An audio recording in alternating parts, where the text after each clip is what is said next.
Have you ever woken up from a dream so vivid, so real, that for a moment you couldn't tell what was reality? Have you ever marveled at the intricate cities, bizarre creatures, and complex stories your mind constructs every single night? We spend a third of our lives asleep, lost in these worlds. But what if we're not the ones building them? What if, while we sleep, someone or something else is the architect of our dreams? Welcome to Bizarre Bureau. Tonight, we're venturing into the deepest corners of the subconscious to ask a mind-bending question. Who builds our reality when we sleep? This isn't just about random neurons firing. This is about the possibility of the dream architects. Let's start with what we know. Science tells us that dreaming is largely the work of the REM, or rapid eye movement, stage of sleep. Our brain is incredibly active, almost as if we're awake. It's consolidating memories, processing emotions, and problem solving. This neurological activity creates the narratives and images we experience as dreams. The leading theory is that it's a sort of mental cleanup, our brain's way of sorting the day's information. It explains why we might dream about our boss after a tough day at work, or an old friend we just saw a picture of. It's all just echoes of our waking life, jumbled together. But does that really explain everything? Does it explain the sheer architectural genius of the dream world? Think about it. In a single dream, you might find yourself in a city you've never seen before. Yet every building, every street, every cobblestone feels perfectly placed.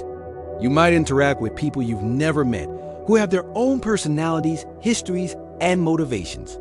You can taste food, feel the wind, and experience a full spectrum of emotions. Is our own mind, cluttered with the mundane details of daily life, truly capable of such spontaneous, high-definition creation night after night? This is where the idea of the dream architects comes in. It's a concept that has floated through philosophy, ancient myth, and modern sci-fi for centuries. The theory suggests that our subconscious mind isn't a solitary creator, but more of a receiver, or perhaps a canvas. And these architects are the unseen artists. Who could they be? Well, let's explore a few possibilities, starting with the spiritual.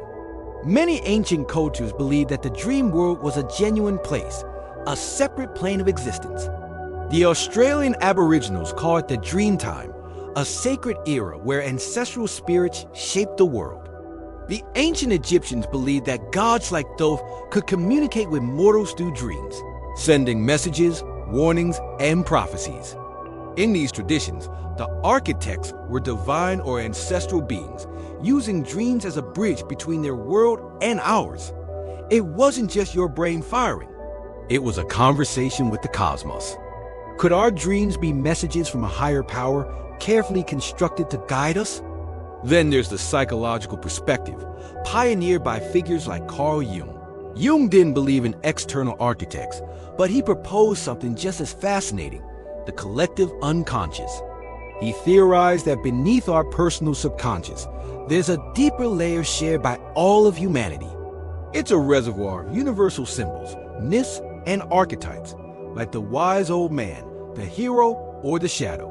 When we dream, we tap into this ancient shared reservoir. So, the architects aren't out there, but deep within us, a collective consciousness of all humanity, past and present.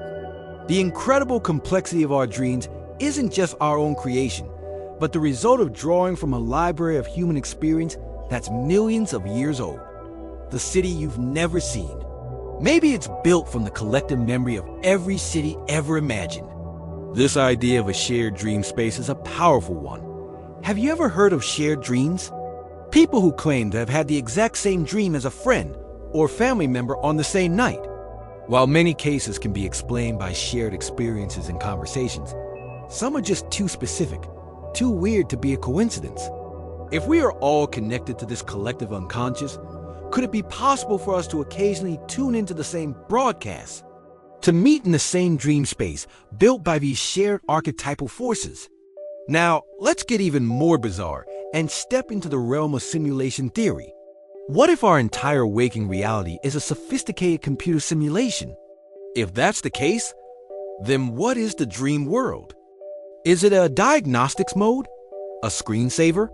Or perhaps it is a sandbox environment where the system's programmers, the ultimate architects, can test new variables or interact with their creation in a less direct way.